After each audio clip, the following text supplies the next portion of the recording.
In this video, we're going to work with Photoshop and we are creating another graphic for the website. So the dimensions that we want are really specific here and they've already been set here in image size. Okay, we want 900 for width, 514 for height. So in this case, I've already got a template here in Photoshop.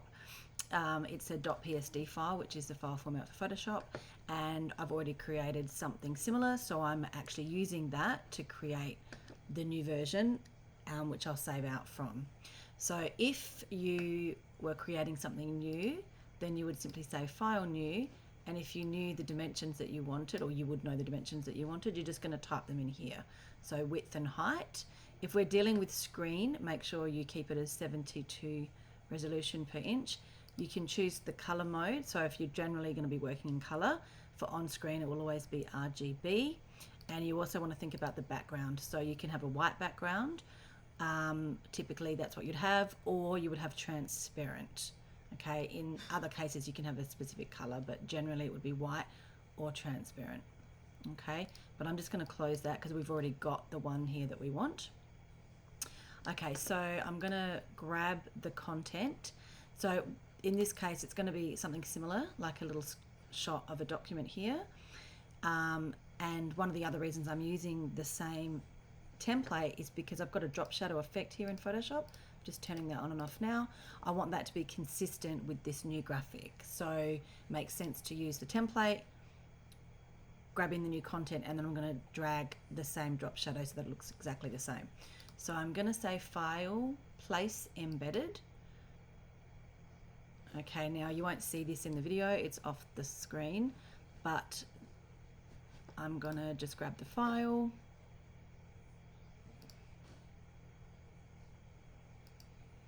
Okay, and here it is, and so you can see I'm rotating just by putting my cursor on the outside. Like if I grabbed my cursor there, I'm actually scaling it.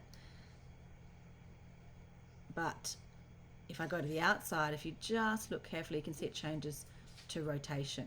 Okay, so this is also locking me, like I'm not actually able to make it fatter or skinnier. I could if I wanted to by holding a special key, but in this case I don't want that. I just want to resize it. It's going to keep it in line. I'm just going to make it same as what we had before, and when I'm finished I can either click the tick up here or I can just hit enter and that will confirm it. Okay, so if we turn these layers on and off, I've got my white background. That's the one I had originally. This is the new one, but I want the drop shadow. So all I'm going to do is drag the drop shadow there. Okay, so now they'll be the same. Then to export it, I'm just going to say File, Export, Save for Web Legacy. Okay, now in this view, just make it a bit smaller. Okay, so this view is really handy because you can actually see examples of what the file will look like when it's compressed. And I know from experience that for most things, if it's a JPEG medium is more than enough, because the idea here, if we're going for web, is we want to have the smallest file size we can. So if I zoom in a little bit, what we're looking for is what does the quality look like in the compressed preview to the original. So here is the original, okay, and because we're really zoomed in, you can start to see, oh, it looks maybe a little bit pixely, but it's not going to be seen zoomed in quite that far. So because this one's got text though, I'm going to go with high, just because one thing about JPEGs is they're not great with text and large areas of flat color. It starts to get pixelated, as you can sort of see when we zoom in a little bit there. So that's where for something with text I might go high, but if it's generally just a photograph, I'll generally go JPEG medium. And if you look here, we started with 1.7 megabyte. This image is only going to be tiny, 57K, which is good. We want things as small as possible for the web. And then I simply say save. Okay, it's going to prompt me where to save it, so you give it a name.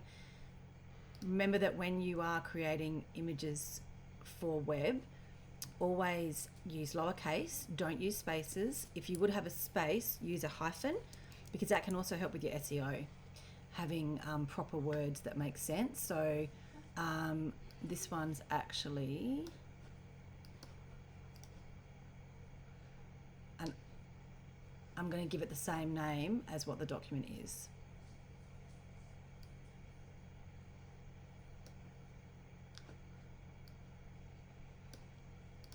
Okay, so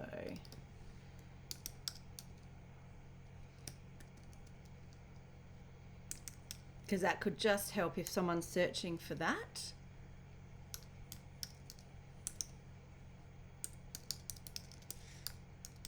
Having that there as a proper name in the file could help with the SEO.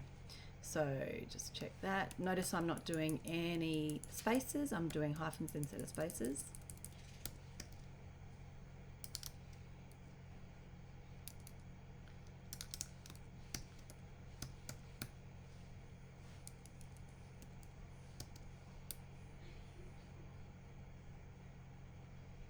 Okay, so Eco Vineyards is the client, and then that's the name of the document. Saving that. And then we'll be ready for the next step.